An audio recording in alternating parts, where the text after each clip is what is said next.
All right, guys, I'm here with Colten Jones. He's the middle school 110 pounder for All-American. Finished his weekend 8-0, undefeated, and they're outstanding wrestler. First of all, congratulations, Colten. Tell us a little about your weekend, or maybe a couple matches that really stand out. So I had this one match, my last match. I took him down, and then I pushed him out. So he ended up escaping. And when I was walking back to the middle, I didn't know that he had escaped, so he took me down without me noticing. And then I had to get a reversal. It was close. It was 4-3, but I torn him, and I pinned him. So you thought the whistle never got blown, and you went out. You thought you were out of bounds. So I thought I was walking back, and I was like, see, we always say keep wrestling until that whistle is blown. Yeah. So, but you were able to come back. You were able to pull it out. That's Yes. great. So you're a 7th grader. You actually live in Round Hill, Virginia.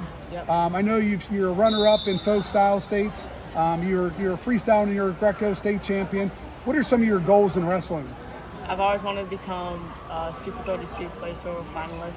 That's always been my goal. I went this year, except I lost my first 2 matches. I got unlucky.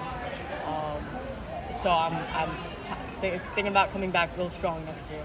Yeah, well, I mean, if you keep coming to tournaments, you keep putting your time in, your training. I mean, obviously, it's not about just winning that Super 32 title when you're in 7th grade. It's probably more important to win it in high school, but it's a lot of it's about the journey, right? So eventually, I think, if you keep working hard, you keep doing things like this, going undefeated at other tournaments, it's gonna pay off for you.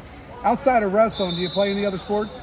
I play rugby a lot. I've been playing rugby for 3 years. My rugby team is a multi-time state champ, and we went to nationals.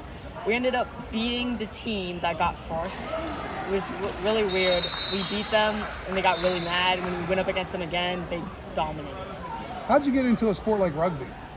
So it was 3 years ago. We were at a wrestling thing. These people were handing out waivers. It was one of my dad's friend about rugby, and my dad, we weren't really that into wrestling. My dad wanted us to get into other sports and stuff, and he said, let's try rugby out. And we loved rugby. It was really fun. And then we started to get more into it. That's cool. It's just not a sport you typically hear with guys that are younger. It's more, I feel like it's I don't know much about rugby. I felt like it's more of like a high school, college, adult type thing. So it was kind of surprising to hear, but I think it's pretty cool that you do it. What else do you do besides sports in school? I go hunting with my dad sometimes. I use a compound bow is what I use. My brother uses a rifle. My dad uses a rifle, so I'll be the first person to use a bow. Is kind of unexpected, but so you don't shoot guns at all? You're strictly bow? I'm strictly bow. I love practicing outside my yard with my target and stuff. Now, do you do like competitions, or are you just strictly hunting? It's just fun going out with my dad and shooting deer and stuff. That's awesome. Well, look, I want to thank you for coming to our tournament. This year's Crusade, outstanding wrestler for middle school division, and wish you the best of luck this season. Keep working hard. Thank you. Thank you.